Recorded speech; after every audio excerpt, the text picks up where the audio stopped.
மாணவர்களுக்கு வணக்கம். இன்றைக்கி நம்ம பார்க்க இருக்கிற முதல் வினா சூழ்நிலையியல் படிகள், ஈக்காலஜிக்கல் ஹைரார்கி. சூழ்நிலை படிகள் அல்லது உயிரினங்கள் சூழ்நிலை படிகள் என்பது சூழலோடு உயிரினங்கள் செயல்படுவதால் ஏற்படும் உயிரின தொகுதிகளாகும். உயிரினங்களுக்கும் சுற்றுச்சூழலுக்கும் இடையே உள்ள தொடர்பு, அதனுடைய செயல்பாடு, இதை தான் நம்ம என்ன சொல்லணும்னாக்கா சூழ்நிலையியல் படிகள் அப்படிங்கிறோம். இது எங்கேருந்து ஆரம்பிக்குது அப்படின்னு பார்த்தீங்கன்னாக்கா தெரியும் உங்களுக்கு. தனி உயிரினம், உயிரினத்தொகை, குழுமம், சூழல் மண்டலம், நிலப்பரப்பு, உயிர்மம், உயிர்கோளம். இதுதான் இதனுடைய அடிப்படை அலகு அப்படின்னு பார்த்தோம்னாக்கா தனி உயிரினம். அடுத்து நம்ம பார்க்க இருக்கக்கூடிய வினா சூழ்நிலையியல் சமானங்கள், ஈக்காலஜிக்கல் ஈக்குவலன்ஸ். வகைப்பாட்டில் வேறுபட்ட சிற்றினங்கள் வெவ்வேறு புவிப்பரப்பில் ஒரே மாதிரியான வாழிடத்தை பெற்றிருந்தால் அவற்றை சூழ்நிலையியல் சமானங்கள் என்கிறோம். அதாவது வகைப்பாட்டின் அடிப்படையில் சிற்றினங்கள் வகைப்படுத்தப்பட்டிருக்கு. அந்த வெவ்வேறுபட்ட சிற்றினங்களானது வெவ்வேறு புவிப்பரப்புகளில் வாழுமையானால் அவைகளுடைய வாழிடங்கள் ஒரே மாதிரியாக இருக்கும். வாழிடங்கள் ஒரே மாதிரியாக இருக்குமேயானால் அத்தகைய சூழல் தான் நம்ம என்ன சொல்கிறோன்னா சூழ்நிலையியல் சமானங்கள் என்று அழைக்கின்றோம். வெவ்வேறு இடங்களாக இருக்கலாம், ஆனால் அந்த சிற்றினம் வாழக்கூடிய அந்த வாழிடம் ஒரே மாதிரியாக இருக்கும், ஆனால் புவிப்பரப்பு வேறுபட்டு இருக்கும். இதுதான் சூழ்நிலை சமானங்கள் என்று பெயர். அடுத்த நாம் பார்க்க இருக்கக்கூடிய வினா புவி வாழிடம் மற்றும் செயல் வாழிடம் வேறுபடுத்துக. முதல்ல புவி வாழிடம். ஒரு உயிரினம் அல்லது சிற்றினமானது அமைந்திருக்கக்கூடிய ஒரு குறிப்பிட்ட புவி இடத்தை தான் புவி வாழிடம் அப்படிங்கிறோம்.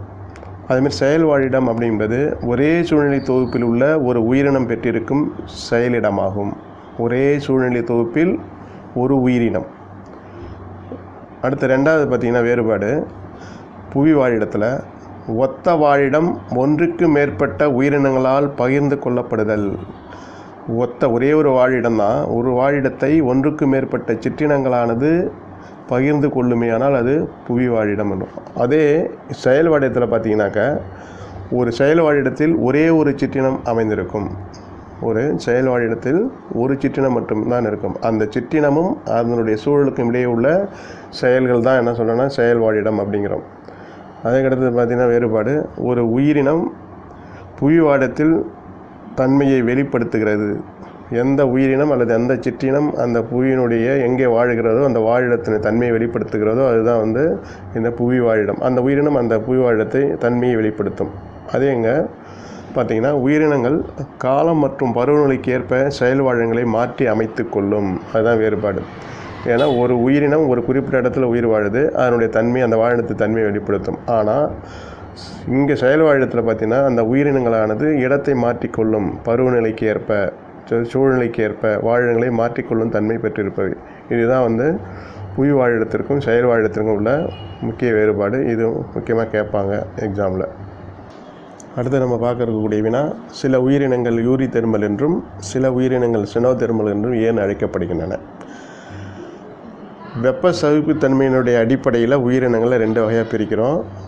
அதுதான் யூரி தெர்மல் உயிரினங்கள், இன்னொன்று ஸ்டெனோ தெர்மல் உயிரினங்கள் என்று. யூரி தெர்மல் உயிரினங்கள் பொதுவாக அதிக வெப்பநிலையினுடைய ஏற்ற இறக்கத்துக்கு பொறுத்து கொண்டு வாழக்கூடியவை, அல்லது ஏற்றுக்கொண்டு அந்த தகவமைப்பை ஏற்றுக்கொண்டு வாழக்கூடிய உயிரினங்கள் தான் யூரி தெர்மல் அப்படின்னு அழைக்கிறோம். அதுக்கு எடுத்துக்காட்டு பார்த்திங்கனாக்கா இந்த கடல் ஆஞ்சியோஸ்போம்ஸ், ஜோஸ்டீரா, அதேமாதிரி ஆர்டிமீசியா அப்படிங்கிறது எடுத்துக்காட்டாக சொல்கிறோம். அதேமாதிரி ஸ்டெனோ தெர்மல் அப்படிங்கிறது குறைந்த வெப்பநிலையில் அதில் ஏற்படக்கூடிய மாறுபாடுகளை மட்டும் பொறுத்து கொண்டு வாழக்கூடிய உயிரினங்கள் தான் ஸ்டெனோ தெர்மல் என்று அழைக்கப்படுது. இதுக்கு எடுத்துக்காட்டு மற்றும் பனை, இவைகள்லாம் நிலைவா ஆஞ்சியோஸ்போம்கள் என்று அழைக்கப்படுகின்றன. இவைகள்லாம் எடுத்துக்காட்டு. அடுத்த வினா தாவரங்களால் சீரமைக்கப்படுதல் அல்லது பைட்டோ ரெமிடியேஷன் என்ன. இதுக்கு பொதுவாக பார்த்திங்கனாக்கா நெல் மற்றும் ஆகாய தாமரை இந்த தாவரங்கள் பார்த்திங்கனாக்கா கேட்மியத்தை புரதத்தோடு இணைய செய்து சகிப்புத்தன்மையை ஏற்படுத்தி கொள்கின்றன.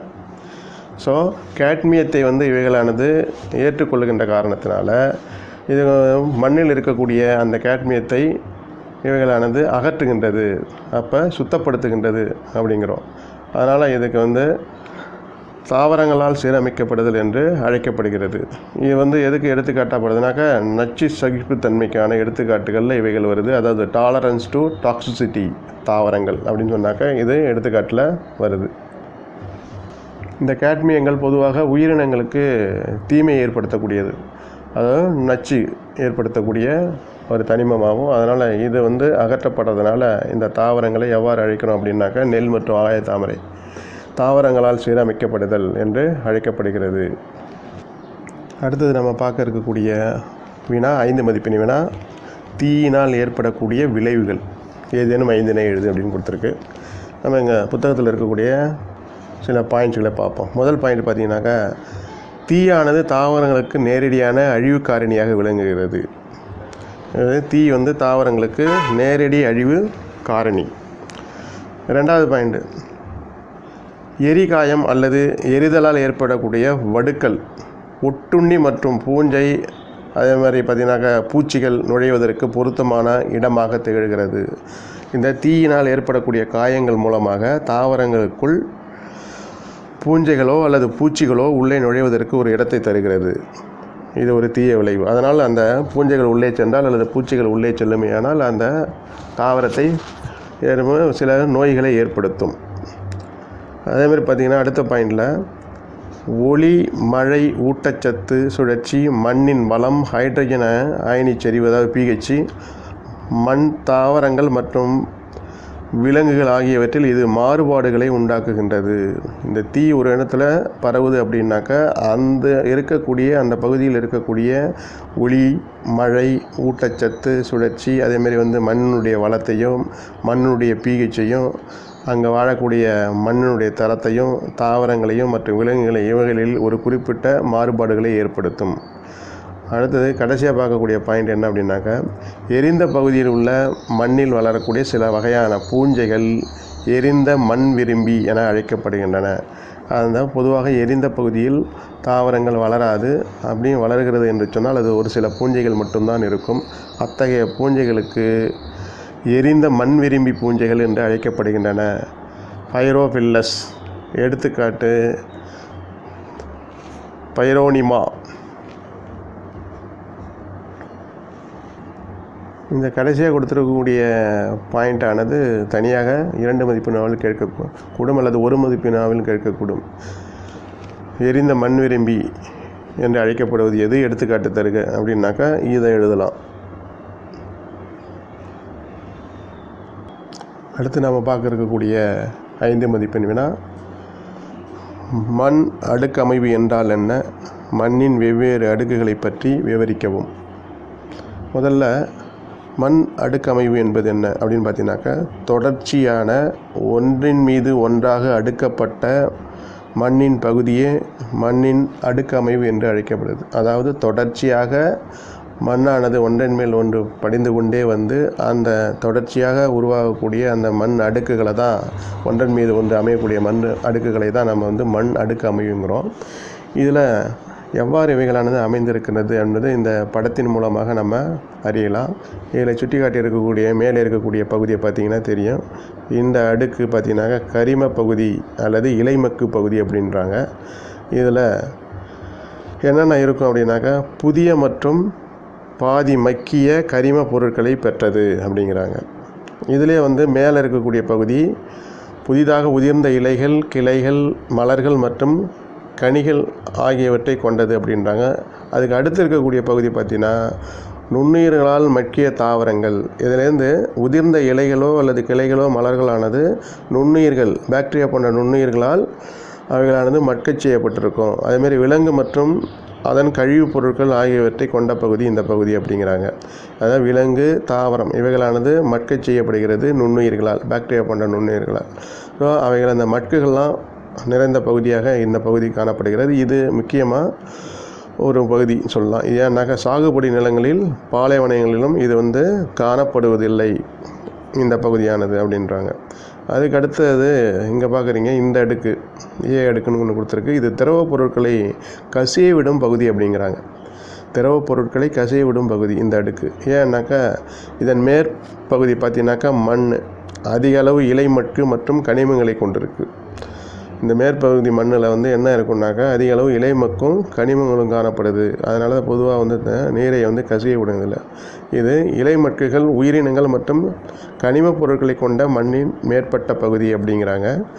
இதில் இருக்கக்கூடிய 2 அடுக்காக சொல்கிறோம்.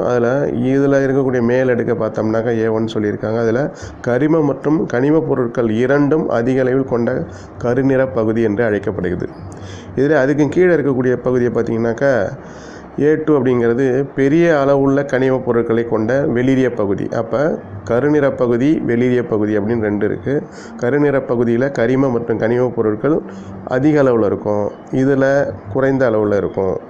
அதே நேரத்தில் பெரிய அளவுள்ள கனிம பொருட்களை கொண்டிருக்கிறதா இருக்குது. அதுக்கடுத்தது இந்த அடுக்கு பார்க்குறீங்க பிங்கிறது. இந்த பி அடுக்கில் பார்த்தீங்கன்னாக்கா திரட்சியான பகுதி என்று அழைக்கப்படுது. இந்த பகுதி என்ன சொல்கிறாங்கனாக்கா திரட்சியான பகுதி அப்படின்னு சொல்கிறோம். இதன் அடிமண் குறைந்த அளவு இலை மற்றும் அதிக கனிமங்களை கொண்டது அப்படிங்கிறாங்க. இந்த பகுதி வந்து பொதுவாக குறைந்த அளவு இலை மற்றும் அதிக கனிமங்களை கொண்ட பகுதி அப்படின்றாங்க. இதில் வந்து என்னென்னலாம் இருக்குது அப்படின்னு பார்த்தீங்கன்னா இரும்பு, அலுமினியம், சிலிக்கா இதெல்லாம் அதிக அளவில் கொண்ட ஒரு கரிம கலவை கொண்ட களிமண் பகுதி என்று அழைக்கப்படுகிறது. இதுக்கு அடுத்த பகுதி சி அடுக்குன்னு சொல்கிறாங்க. இதில் வந்து இது பகுதி உதிர்வடைந்த அடுக்கு அப்படின்னு சொல்கிறாங்க. அதாவது பகுதி உதிர்வடைந்தது, அதாவது வந்து பாறையானது உதிர்ந்திருக்கிறதுன்னு அர்த்தம். உதிர்வடைந்த பாறை துண்டுகள் குறைவாக அல்லது தாவரங்கள் விலங்குகள் அற்ற பகுதி. தாவரங்கள் விலங்குகள்லாம் இதில் இருப்பதற்கு வாய்ப்பு இல்லை. தாவரங்கள்னாக்கா எளிய தாவரங்கள், அதேமாதிரி விலங்குகள்னாக்கா இதில் இருக்க நுண்ணுயிர்கள் சொல்கிறது. இந்த மண்ணில் வந்து இதில் வந்து எது தான் இருக்குன்னா மண் தான் முதன்மையான பொருள். இது உயிரினங்களுடைய காணப்படாத குறைவான கரிம பொருட்களை கொண்ட பகுதின்றாங்க. ஏற்கனவே வந்து உயிரினம் இல்லைன்னு சொல்லியாச்சு, காணப்படாத பகுதின்னு சொல்கிறோம். அதுக்கடுத்து அடியில் இருக்கக்கூடிய ஒரு பகுதி பார்க்குறீங்க. இதுதான் வந்து 6 அடுக்குன்னு சொல்கிறாங்க. இது கற்படுகை, இது தாய்ப்பாறை எனப்படுகிறது. இதுதான் பாறை. இதிலிருந்து தான் இந்த அடுக்குகளானது சிதைவடைந்து உதிர்வடைந்து அந்த மண் பரப்புகளானது உருவாக்கிட்டே இருக்குது. அடுக்கு ஒன்றன் மேல் ஒன்று உருவாகுது. இந்தமாரி மண் அடுக்குகளானது ஒன்றின் மீது ஒன்று படர்ந்து உருவாகக்கூடிய அடுக்கை தான் வந்து மண் அடுக்கு அமைவு என்று அழைக்கிறோம். இந்த பாறை பகுதியில் பார்த்தீங்கன்னாக்கா இது முதன்மையான கற்படுகைன்னு சொல்கிறாங்க. இதன் மீது நில நீரானது சேமிக்கப்படுகிறது. பூமியில் மழை நீரானது அங்கே ஊடுருவி வரும் பொழுது அவைகளானது தேங்கி நிற்பது இந்த பாறைகளினால் தான். இந்த பாறைகள் இல்லை என்றால் இன்னும் நீரானது கீழ் நோக்கி சென்று கொண்டே இருக்கும். ஸோ மண்ணின் அடுக்கமைவு என்பது இதுதான்.